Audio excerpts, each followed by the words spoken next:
All right, so in this video, we're going to use Heron's formula to find the area of oblique triangles, okay, which just means non-right triangles, all right? So you've had many ways to find the area of triangles over the years, and this one's just a new one that's most closely associated with the law of cosines, all right? And the formula is the square root of the semi-perimeter, S, okay? The semi-perimeter is just half of the perimeter. Add all sides divided by 2. Okay, times the difference of S and A, times the difference of S and B, times the difference of S and C.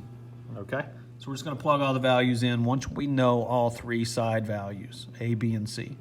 If you don't know all three side values, you're going to have to use either law of sines, law of cosines to find the missing side. Okay, but again, we're going to use this most often with law of cosines. Okay, but in the first example here, we already know all three side lengths, okay? So first thing we want to do is calculate the semi-perimeter.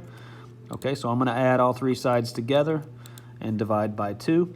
So the semi-perimeter of this triangle with side lengths of 7, 8, and 9 is going to be 12, okay? So I'm going to plug 12 in for S in each of these locations.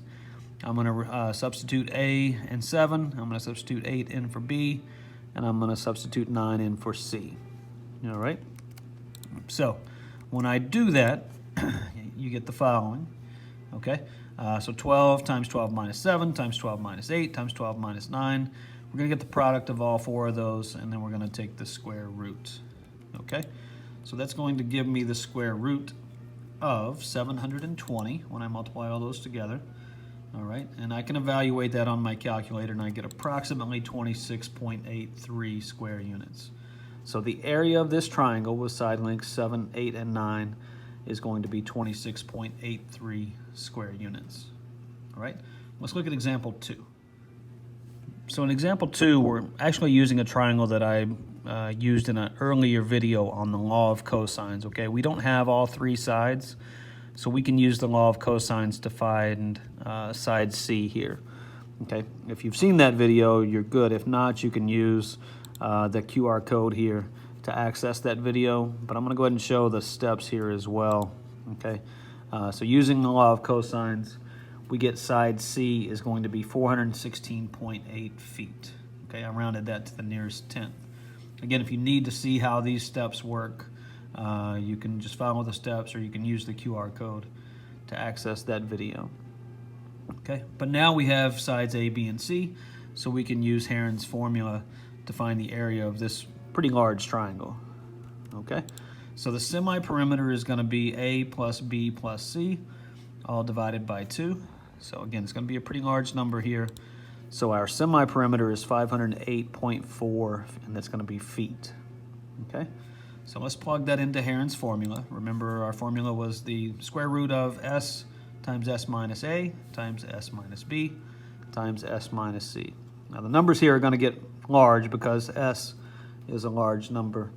So just make sure you've got your calculator with you to double check your numbers. So when I plug in the values for S, A, B, and C, it should look like this. Okay, again, let's find all these differences in parentheses.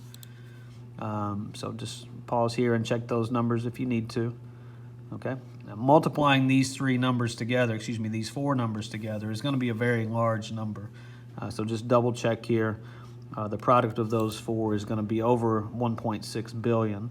Okay, so it's 1,661,903,114 and some change here. Okay, so again, we're going to just evaluate this square root using a calculator.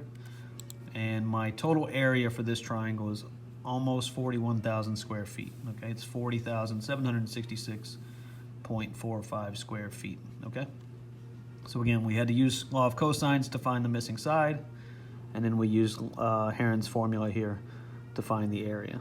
Okay.